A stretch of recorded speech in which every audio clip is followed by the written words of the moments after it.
Le vent glacial traverse les murs d'Oride comme des lames invisibles. À l'intérieur du palais, un homme vieillit en silence, couvert de peau d'ours qui ne le réchauffe plus. Ses mains tremblent, non pas de froid, mais de quelque chose de bien pire.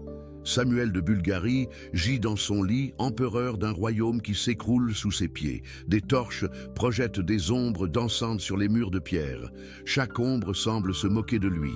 Le silence est absolu. Il n'y a ni courtisans, ni généraux, ni sujets courants dans les couloirs avec des nouvelles du front.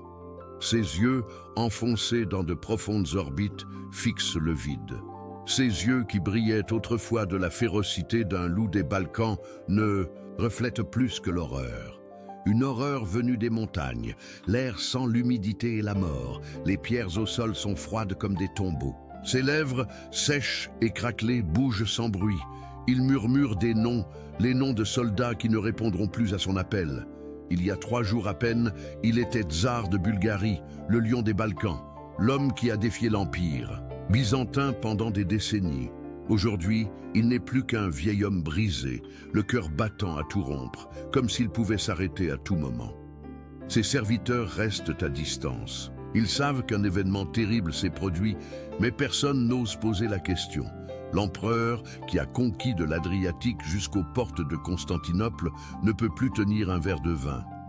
Sur la table à côté de lui, une couronne d'or demeure intacte. L'or reflète la lumière de la torche, mais elle ne brille plus. Ce n'est que du métal froid dans un palais glacé, dans un royaume mourant avec son seigneur. Les tapisseries qui ornent les murs représentent des scènes de victoire passée. Bataille gagnée. Ennemis vaincus, territoire conquis. Aujourd'hui, ces images semblent de cruelles moqueries de ce qui fut autrefois. Ses pieds nus touchent le sol en pierre. Chacun de ses pas résonne comme l'écho d'une cloche funéraire. Ses jambes sont sans force, son âme est sans force. Le vent souffle à nouveau, les torches vacillent. L'espace d'un instant, l'obscurité enveloppe presque la pièce. Dans cette obscurité, Samuel de Bulgarie ressemble plus à un fantôme qu'à un empereur vivant. Sa respiration devient laborieuse. Chaque inspiration est un effort. Chaque expiration, une petite mort. L'air entre et sort de ses poumons comme le soufflet d'un forgeron qui n'a plus la force de travailler. Les chroniqueurs diront qu'il est mort d'une crise cardiaque, mais ses proches connaissent la vérité. Samuel de Bulgarie n'est pas mort de maladie. Il est mort de quelque chose de bien plus mortel, avoir vu ce que les hommes peuvent faire les uns aux autres. À l'extérieur du palais, des corbeaux croassent. On dirait qu'ils savent que la mort rôde autour de ces murs, comme s'ils pressentaient qu'un royaume tout entier est sur le point de rendre son dernier soupir, ainsi que son empereur. Comment l'homme qui fit trembler l'Empire byzantin en est-il arrivé là? Quelle horreur a pu briser la volonté de celui qui avait résisté à la plus grande puissance de son temps pendant des décennies? Si cette histoire vous intéresse, n'oubliez pas de vous abonner à notre chaîne et de liker. Dites-nous en quelle ville vous nous regardez. On vous suivra. L'année 958 marque la naissance d'un loup dans les montagnes bulgares. Samuel naît, 4e fils du comte Nicolas, d'une famille noble de la région de Sofia. Sa mère, Ripsim, est arménienne. Son sang mêle la férocité bulgare à la ruse orientale. Les Balkans du Xe siècle forment un échiquier redoutable. Au sud, l'Empire byzantin s'élève comme l'héritier de Rome. Constantinople resplendissant comme la nouvelle Rome. Au nord, le premier empire bulgare contrôle de vastes territoires allant du Danube à la Grèce. La Bulgarie est née au 7e siècle, lorsque des tribus bulgares ont migré d'Asie centrale. Elles se sont mêlées aux populations slaves locales et ont adopté le christianisme orthodoxe. Elles ont créé un État qui a défié la puissance byzantine pendant 3 siècles. L'empereur bulgare Pierre Ier entretient une paix fragile avec Byzance. Cette paix est entretenue par des mariages politiques et des tribus mutuelles, mais c'est une paix de loups endormis. Chacun sait qu'elle ne durera pas éternellement. Samuel grandit dans cette atmosphère de tension contrôlée. Dès son enfance, il fait preuve d'une aptitude exceptionnelle pour la guerre et la stratégie. Ses frères aînés, David, Moïse et Aaron, excellent également. Mais Samuel possède quelque chose de spécial, un esprit militaire inné. Les Cessieux, 4 frères s'entraînent ensemble. Ils apprennent à se battre à l'épée, à la lance et à la hache. Ils étudient les tactiques militaires. Ils mémorisent chaque forteresse, chaque col, chaque rivière de leur territoire. Ils se préparent à une guerre qu'ils pressentent inévitable. En 969, la tranquillité fut brisée. La Russe de Kiev envahit la Bulgarie par le nord. L'empereur Pierre Ier, vieux et malade, abdiqua. Son fils Boris II fut envoyé en otage à Constantinople. L'humiliation fut totale. 2 ans plus tard, en 971, l'empereur byzantin Jean Tzimiszès lança son coup d'État final. Ses armées conquirent Preslav, la capitale bulgare. Boris II fut capturé. Le premier empire bulgare fut officiellement déclaré éteint. Les territoires bulgares sont incorporés à l'empire byzantin en tant que province. Les nobles bulgares sont exilés ou exécutés. La noblesse arménienne est déportée. Les églises bulgares sont subordonnées au patriarcat de Constantinople. Mais dans les montagnes occidentales, loin du contrôle byzantin, 4 frères refusent d'accepter la défaite. Les Kométopouli, fils du comte, brandissent l'étendard de la résistance. Chacun contrôle une région différente. Ils forment de facto un gouvernement partagé. Samuel, le plus jeune, prend le contrôle de la forteresse de Vidin. Ses frères contrôlent d'autres territoires stratégiques. Ils coordonnent les attaques contre les garnisons byzantines. Ils libèrent des villages. Ils reconstruisent l'armée bulgare de toutes pièces. La mort de Jean Tzimiszès en 976 leur offrit l'opportunité tant attendue. Le nouvel empereur byzantin, Basile II, n'avait que 18 ans. Il manquait d'expérience. Il dut faire face à des rébellions internes. Les Kométopouli lancèrent une offensive générale. En quelques mois seulement, ils reconquirent de vastes territoires. Les garnisons byzantines furent chassées ou anéanties. Les symboles de la puissance bulgare réapparurent dans les temples et les forteresses. Le peuple considérait les 4 frères comme des libérateurs envoyés par Dieu. Mais le partage du pouvoir ne dure pas. David est tué par des bandits valaques dans les montagnes. Moïse meurt lors du siège de Cérès. Euron, le frère aîné, commet une erreur fatale. Il négocie secrètement avec les Byzantins. Samuel découvre la trahison. Sa décision est impitoyable. Aaron et toute sa famille sont exécutés en 976.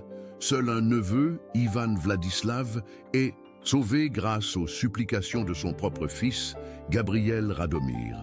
Samuel se retrouve désormais seul à la tête de la résistance. À 28 ans, il devient l'unique chef de la cause bulgare. Il affronte l'Empire byzantin avec ruse, détermination et une foi inébranlable en son destin. Sa première grande victoire eut lieu en 986. Le jeune empereur Basile II mena personnellement une expédition pour mater la rébellion bulgare. Samuel ne l'affronta pas directement. Il prépara une embuscade au col de Trajan. Alors que les Byzantins battent en retraite après des jours de combats infructueux, Samuel attaque. Ses guerriers surgissent des rochers tels des fantômes de Iger. L'armée byzantine est anéantie. Basile II est presque capturé, mais s'en sort miraculeusement. La victoire de Trajan transforme Samuel de chef rebelle en empereur de facto. Son prestige s'étend à travers les Balkans. Tribus et nobles, jusque-là hésitants, affluent désormais vers lui. La Bulgarie renaît de ses cendres. La couronne parvient à Samuel en 997. Ce n'est pas une cérémonie pompeuse dans une cathédrale et dorée. C'est un acte de guerre au cœur des montagnes bulgares. Les nobles survivants, les évêques orthodoxes et les commandants militaires le proclament tsar de Bulgarie. Samuel établit sa capitale à Ohrid, à l'extrémité ouest de son domaine. La ville devient une forteresse imprenable. Il construit un imposant complexe palatial. Les murs s'élèvent comme des griffes de pierre contre le ciel. Depuis Ohrid, Samuel lança la reconquête totale des Balkans. Ses armées avancèrent dans Toutes les directions, telle une avalanche inexorable. Au sud, il conquit la Thessalie et atteignit le Péloponnèse. À l'ouest, il soumit la principauté serbe de Dioclée. Chaque victoire nourrit la suivante. Les soldats bulgares défilent en chantant des hymnes guerriers. Ils portent des bannières ornées de l'aigle bulgare. Leurs épées brillent du sang des ennemis de l'Empire renaissant. Basile II observe la situation depuis Constantinople, mais est incapable de réagir. Des troubles internes l'occupent. Ses généraux se rebellent contre lui. L'aristocratie byzantine, eux complotent pour le renverser. Samuel profite de chaque instant de faiblesse byzantine. En l'an 1000, l'empire de Samuel atteignit son expansion maximale. Il s'étendait de la mer Adriatique aux abords de Constantinople. Il contrôlait une grande partie des Balkans. C'était l'État le plus puissant d'Europe du Sud-Est après Byzance.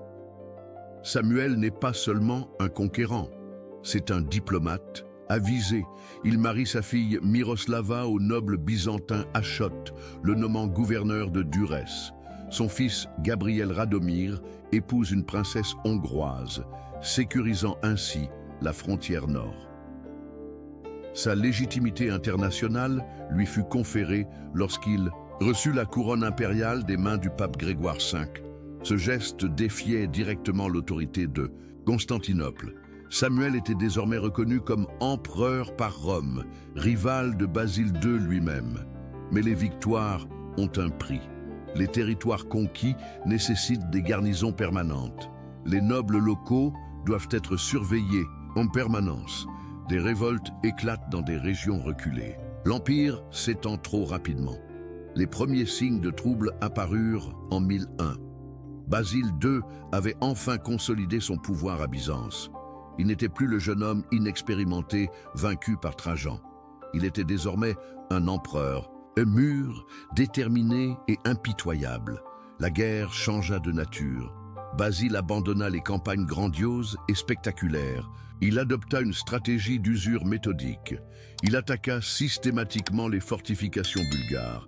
Il reprit ville après ville.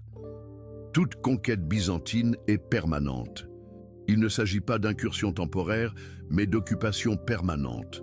Les populations locales sont déportées ou massacrées. Les forteresses bulgares sont démolies et reconstruites selon les normes byzantines. Samuel tente de riposter. Il lance des contre-attaques désespérées contre les positions byzantines. Mais ses forces sont dispersées sur un territoire trop vaste. Il ne peut être partout à la fois. La pression byzantine s'intensifie d'année en année. Les meilleurs généraux de Samuel meurent au combat. Les villes fidèles à l'Empire bulgare sont assiégées jusqu'à leur reddition. Les alliés internationaux commencent à prendre leur distance. En 1002, Samuel commit sa première grave erreur stratégique. Il divisa ses forces pour défendre plusieurs fronts simultanément. Basile II profita de cette dispersion pour attaquer le cœur du territoire bulgare. La trahison vient de l'intérieur. Certains nobles bulgares, voyant la situation tourner, entament des négociations secrètes avec Constantinople. Les défections se multiplient. L'armée impériale bulgare est affaiblie de l'intérieur. Gabriel Radomir, fils et héritier de Samuel, fait preuve d'un courage exceptionnel au combat. Mais il n'a pas l'expérience politique de son père. Ses décisions militaires sont impulsives, ses alliances sont fragiles. Les hivers se font plus rigoureux. Les paysans bulgares, épuisés par des décennies de guerre, commencent à remettre en question le leadership de Samuel. Les récoltes sont mauvaises. La famine menace les régions les plus reculées. En 1014, Samuel prit une décision désespérée. Basile II préparait une invasion majeure par la vallée de la Strouma. Le tsar bulgare décida de tenter son dernier grand pari militaire au col de Kleidion. Samuel ordonne la construction d'une immense barrière de bois et de pierre. Elle bloque complètement le passage byzantin. Il concentre toutes ses forces disponibles sur cette position défensive. C'est tout ou rien. À l'arrivée de l'armée byzantine en juillet, une forteresse improvisée lui barre la route. La position semble imprenable. Samuel a choisi le terrain idéal pour une bataille décisive qui décidera du sort de la Bulgarie. La barrière de Kleidion se dresse comme un mur entre deux mondes. Du côté bulgare, l'espoir de survie. Du côté byzantin, la promesse d'une victoire ultime. Samuel observe d'en haut ses soldats renforcer les défenses jour et nuit. Les premières attaques byzantines éclatent avec la fureur de l'été. Basile II lance vagues après vagues contre le mur de bois. Ses soldats tombent comme le blé sous la faucille, des flèches bulgares fusent des remparts. Le sang colore la terre en rouge. Depuis des jours, la bataille est indécise. Chaque aube apporte son lot de nouveaux assauts byzantins. Chaque crépuscule apporte son lot de morts de part et d'autre. Samuel semble avoir trouvé la formule pour stopper l'empire le plus puissant du monde. Mais Basile II n'est pas venu jusqu'ici. Pour être arrêté par une barrière de bois, tout en maintenant la pression frontale, il envoie secrètement son meilleur général, Nicéphore Xiphias, encercler les montagnes avec un détachement choisi. La trahison de la géographie frappe le 29 juillet. Xiphias apparaît soudain derrière les lignes bulgares, tel un spectre de guerre. Les soldats de Samuel se retrouvent pris au piège entre deux armées ennemies. Le massacre est complet. Les Bulgares combattent avec le désespoir d'hommes qui savent qu'ils vont mourir. Certains tentent de briser le siège, d'autres se regroupent autour de leurs étendards. Tous tombent sous les épées byzantines. Gabriel Radomir parvint à s'échapper dans la confusion. Il tua un important commandant byzantin avant de s'enfuir dans les montagnes. Sa fuite fut la seule lueur d'espoir dans l'obscurité totale de la défaite bulgare. Samuel s'échappe également, mais son monde s'effondre. L'armée qu'il a mis des décennies à bâtir gît en miettes dans la vallée du Kleidion. 14 000 soldats bulgares ont été capturés. Son empire vient de perdre l'essentiel de ses forces militaires. Les chiffres sont implacables. Sans ces soldats, la Bulgarie ne peut défendre ses frontières. Sans défense, les villes tomberont les unes après les autres. Sans ville, l'empire deviendra un souvenir historique. Mais Basile II avait d'autres projets pour les prisonniers. Au lieu de les exécuter ou de les réduire en esclavage, comme le dictait la coutume militaire de l'époque, il ordonna une chose qui horrifia même ses propres généraux. Les 14 000 soldats bulgares sont systématiquement aveuglés. Les bourreaux byzantins arrachent ou perçant les yeux de chaque prisonnier. Il s'agit d'une opération médicale pratiquée avec une précision militaire et une froideur absolue. L'exception est calculée. Un homme sur 100 conserve la vue d'un œil. Ces guides aveugles ramèneront leurs compagnons en Bulgarie. Ils seront les yeux qui verront l'horreur. Ils seront les voix qui raconteront l'histoire. Le spectacle qui surgit de Kleidion est dantesque. D'interminables colonnes d'aveugles traversent lentement les Balkans. Ils s'agrippent les uns aux autres. Ils trébuchent sur les rochers. Ils gémissent de douleur et de désespoir. Du sang séché marque leur visage, là où se trouvaient autrefois leurs yeux. Les plaies ouvertes attirent les mouches et les asticots. L'odeur de chair en décomposition accompagne le cortège. C'est une armée de fantômes vivants. Les guides borgnes tentent de maintenir l'ordre dans les colonnes. Ils crient des instructions. Ils arrêtent ceux qui s'écartent du chemin. Ils pleurent en silence leurs compagnons. Ils sont les seuls témoins conscients de la tragédie en cours. Les villages traversés sont paralysés par l'horreur. Les femmes, elles se signent. Les enfants se cachent derrière leur mère. Les hommes détournent le regard. Personne n'avait jamais vu une telle concentration de cruauté. Les nouvelles voyagent plus vite que la colonne des aveugles. Les messagers arrivent à Ohrid bien avant les soldats mutilés.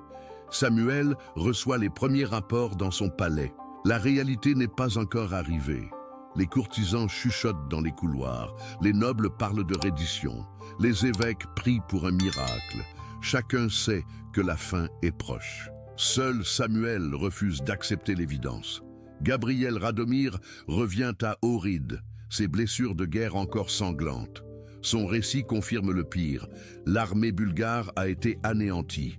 La route vers la capitale est ouverte aux Byzantins.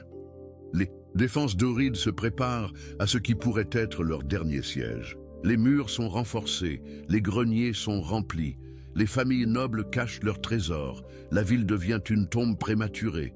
Mais avant le siège, quelque chose de pire arrive. Un matin d'octobre, les sentinelles sur les remparts aperçoivent quelque chose se déplaçant lentement sur la route menant à la ville. Ce n'est pas une armée conquérante, c'est quelque chose de bien plus dévastateur. La colonne de soldats aveugles s'approche d'Oride, telle une rivière de douleur humaine. Samuel ordonne l'ouverture des portes de la ville. Ces hommes rentrent chez eux, mais ils ne sont plus des hommes. Ils sont des monuments vivants de la cruauté de leur ennemi. Les portes d'Oride s'ouvrent comme les mâchoires d'un tombeau. Samuel attend dans la cour principale du palais, entouré de ses plus fidèles courtisans. Le silence est si profond qu'on entend battre le cœur impérial. Les premiers soldats aveugles entrent en titubant. Leurs visages sont des masques de sang séché et de chair mutilée. Là où brillaient autrefois les yeux fiers des guerriers bulgares, il ne reste plus que des orbites vides ou des blessures purulentes. Samuel observe le cortège sans un mot. Ses lèvres remuent silencieusement, comme s'il comptait chaque homme qui passe. 1, 10, 100 000. Le nombre devient insupportable. Son armée revient transformée en une galerie d'horreur. Les guides borgnes racontent ce qui s'est passé d'une voix brisée. Ils décrivent l'embuscade de Clydion. Ils relatent l'aveuglement systématique ordonné par Basile II. Ils expliquent, comment ils ont été renvoyés comme un message vivant de terreur.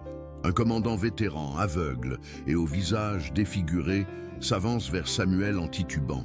« Mon tsar », murmure-t-il d'une voix rauque, « nous sommes revenus comme tu l'as ordonné, mais nous ne sommes plus tes soldats, nous ne sommes plus que les fantômes de nous-mêmes. » Les jambes de Samuel se mettent à trembler, non pas de peur, mais de quelque chose de bien plus profond.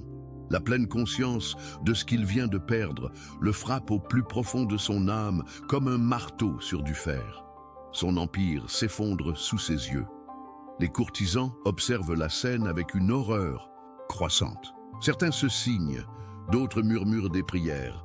Les plus astucieux calculent déjà comment changer de camp avant qu'il ne soit trop tard. La loyauté s'évapore comme la rosée au soleil. Gabriel Radomir tente de retenir son père, mais Samuel le repousse.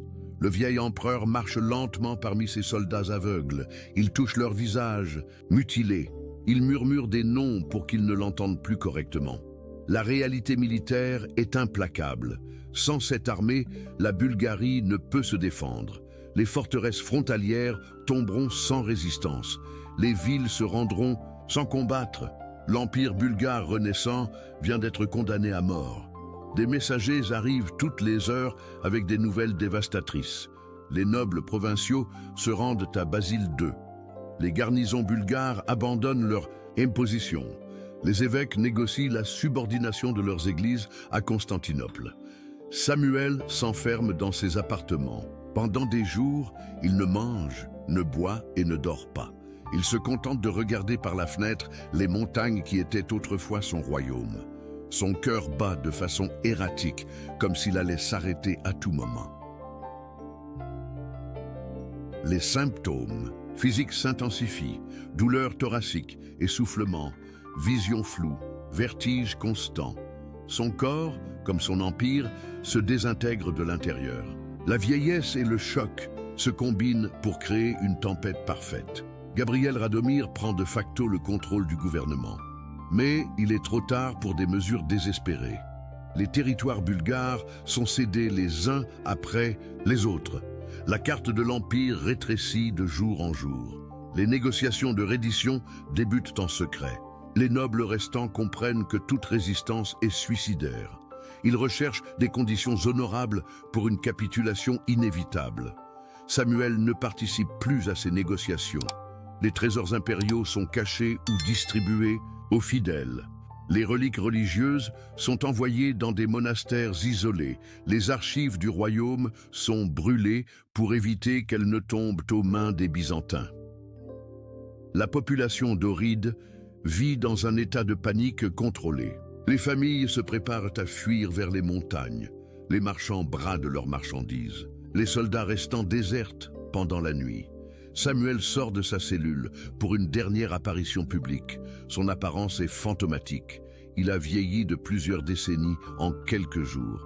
Il marche comme un vieil homme, même si son esprit conserve encore des éclairs de sa lucidité passée. Il rassemble les commandants survivants dans la salle du trône. Sa voix est à peine un murmure lorsqu'il leur parle. « Nous nous sommes bien battus, dit-il. Nous avons défendu la Bulgarie pendant 30 ans. Mais maintenant, les dieux ont décidé de notre sort. » Les vétérans pleurent ouvertement. Certains baisent la main de leur empereur. D'autres se signent et partent en silence. Chacun comprend qu'il vit les derniers instants du dernier grand empereur bulgare. La nouvelle arriva à l'aube du 6 octobre. Des éclaireurs byzantins avaient été repérés dans les collines avoisinantes. Basile II vint personnellement recevoir la reddition d'Ohryd. La fin était à quelques heures. Samuel ordonne l'ouverture de toutes les portes de la ville. Il n'y aura plus de résistance, plus de siège, plus de sang bulgare versé en vain. Son dernier acte d'empereur sera d'empêcher le massacre de son peuple. Le soleil se lève pour la dernière fois sur les montagnes bulgares, sur un empire indépendant. Dans quelques heures, à son coucher, la Bulgarie aura cessé d'exister. Et Samuel de Bulgarie se préparera à son propre coucher de soleil final. Les drapeaux byzantins flottent sur les collines entourant Ohryd, tels des corbeaux noirs guettant une charogne. Basile II n'apparaît pas en conquérant magnanime. Il apparaît en empereur, revendiquant ce qui lui a toujours appartenu de droit. À l'aube du 6 octobre, les corps byzantins résonnent dans la vallée. Leur son profond et métallique annonce la fin d'une époque. Les murs d'Ohryd tremblent à chaque note, les défenseurs bulgares baissent leurs armes sans ordre. Samuel se réveille dans son lit au son des corps. Sa respiration est laborieuse. Chaque inspiration semble exiger un effort surhumain. Son cœur bat irrégulièrement comme des tambours de guerre désynchronisés. Gabriel Radomir entre dans la chambre impériale, le visage pâle. « Père », murmure-t-il, « Basile est aux portes. Ces héros exigent une audience. Il vient avec des conditions de reddition. » Samuel hoche faiblement la tête, mais ne parvient pas à se redresser. Les héros byzantins entrent dans le palais, tels des conquérants déjà conscients de leur victoire. Ils portent les bannières de l'aigle bicéphale de Constantinople. Leurs armures resplendissent d'incrustations d'or. Leurs visages expriment la satisfaction du triomphe. Le message de Basile II est clair et impitoyable. La Bulgarie, en tant qu'État indépendant, cesse d'exister. Tous les territoires bulgares sont incorporés à l'Empire byzantin. Les nobles bulgares peuvent conserver leurs biens s'ils jurent loyauté absolue à l'empereur. Samuel entend les termes de son accord sur son lit de mort. Aucune négociation n'est possible, aucun honneur n'est à sauver, seul subsiste l'humiliation d'une défaite totale et la soumission inconditionnelle à son ennemi mortel. Les courtisans bulgares se prosternent devant les héros byzantins. Certains embrassent les étendards impériaux, d'autres proclament leur loyauté à Basile II d'une voix tremblante. La transformation de la cour bulgare en cour byzantine ne prend que quelques heures. Gabriel Radomir refuse de prêter serment de loyauté.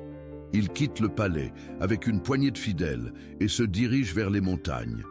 Son père ne peut plus l'arrêter. Samuel regarde son fils s'éloigner, sachant qu'il ne le reverra plus jamais vivant. Les archives impériales bulgares sont confisquées, les trésors du royaume sont inventoriés, les reliques religieuses sont transférées dans les églises byzantines.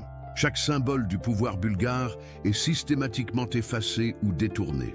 La couronne de Samuel repose sur la table près de son lit. Les héros byzantins l'observent, mais n'y touchent pas. C'est Basile II qui prit personnellement possession de ce dernier symbole de l'empire bulgare indépendant.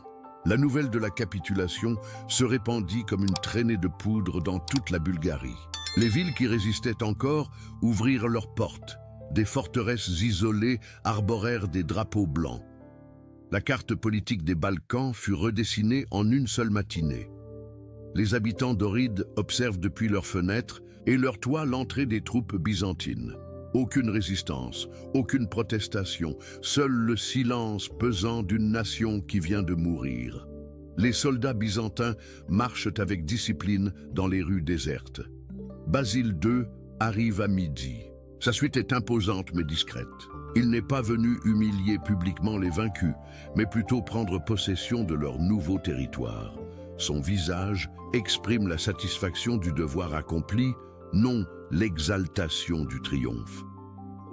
L'empereur byzantin entre au palais d'Ohryd comme s'il s'agissait de sa résidence habituelle. Ses pas résonnent dans les salles qui furent pendant des décennies le cœur du pouvoir bulgare. Les courtisans bulgares s'inclinent à son passage. Samuel tente de se redresser lorsqu'il entend Basilio approcher de ses appartements. Mais ses forces l'abandonnent.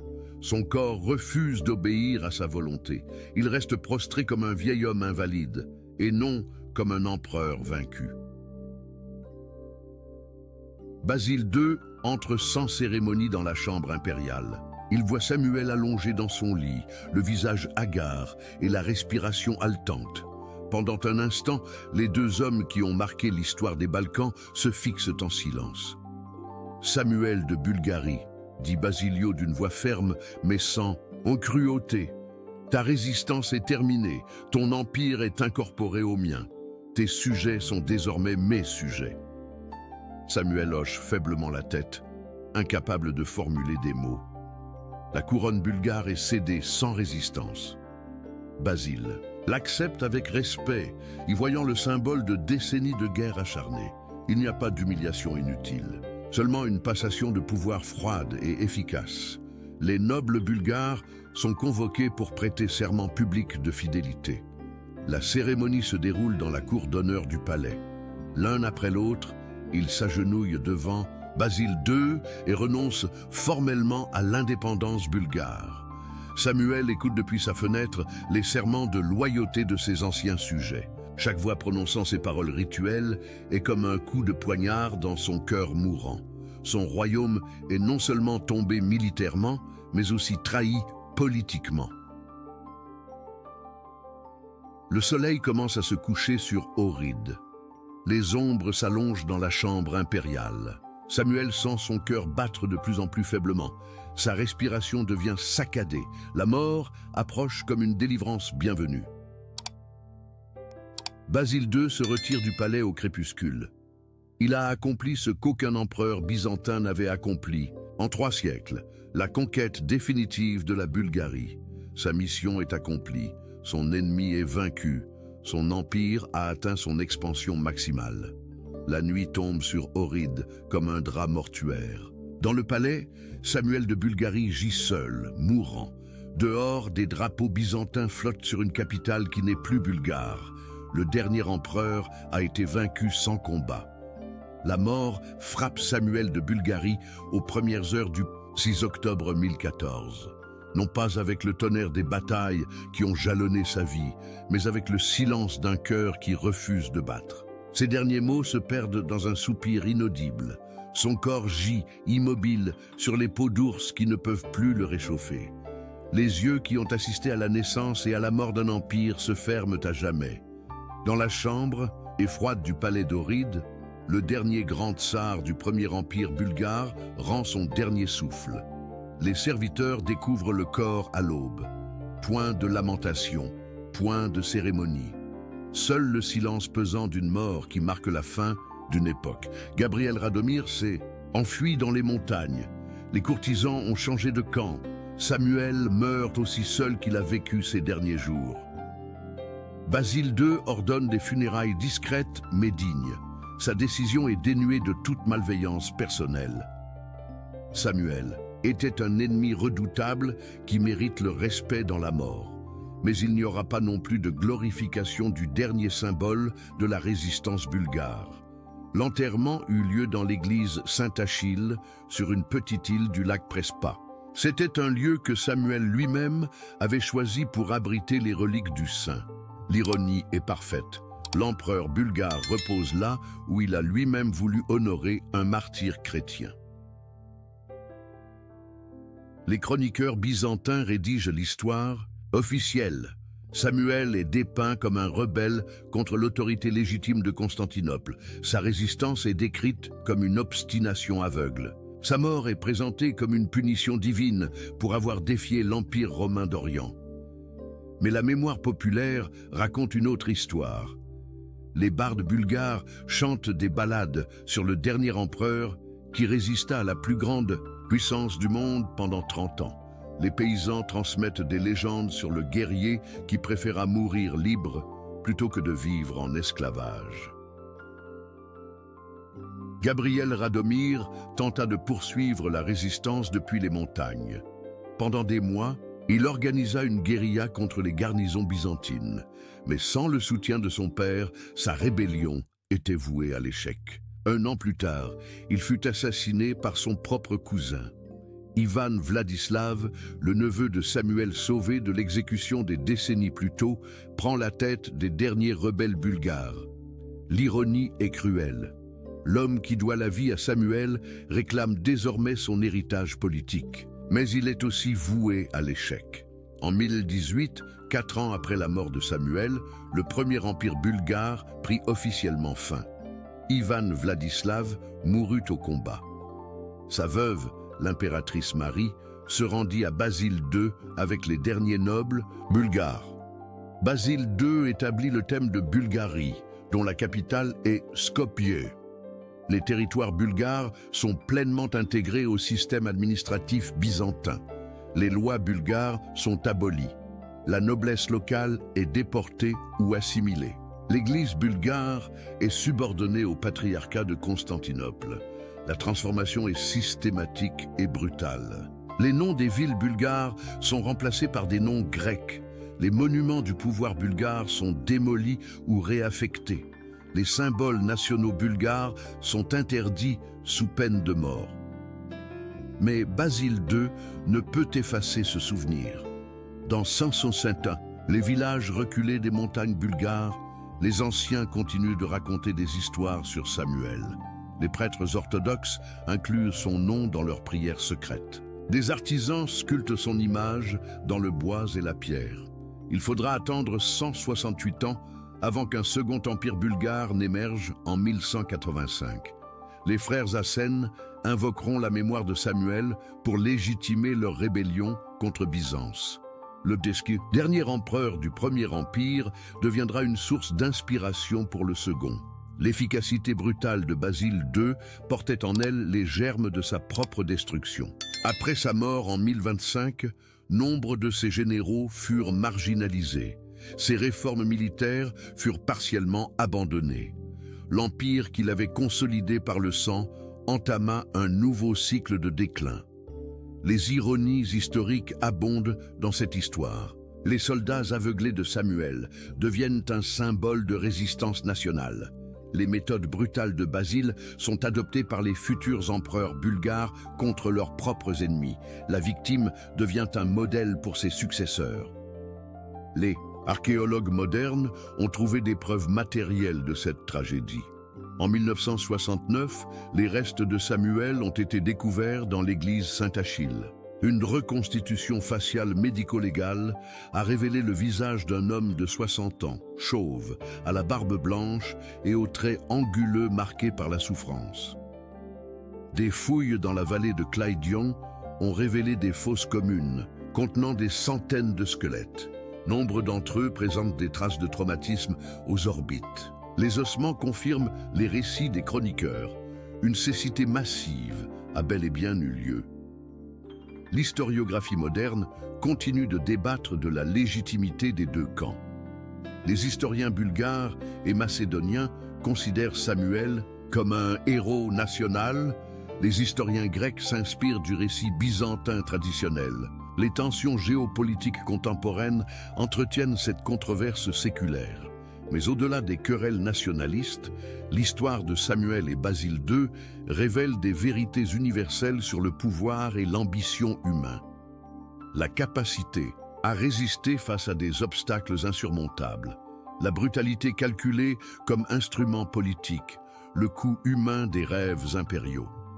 Les 14 000 soldats aveuglés sont devenus plus que de simples victimes de la guerre. Ils sont devenus des symboles de la cruauté que les hommes peuvent s'infliger les uns aux autres. Leur marche vers Ohrid demeure l'une des images les plus marquantes de la barbarie médiévale. Samuel de Bulgarie est mort il y a plus de 1000 ans, mais son histoire résonne encore.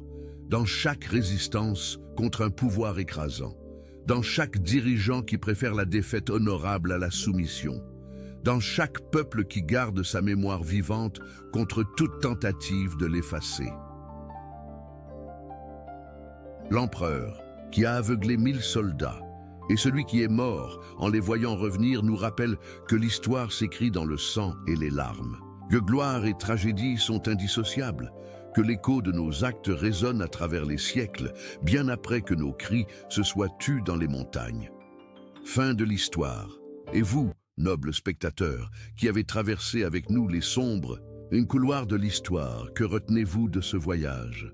Si ce récit vous a touché, abonnez-vous à la chaîne, aimez-la et partagez-la avec les amateurs d'histoires vivantes et intenses. Et ne manquez pas le prochain épisode. Nous parlerons de la dernière impératrice byzantine, Anne Comnène, et la chute de Constantinople. À bientôt.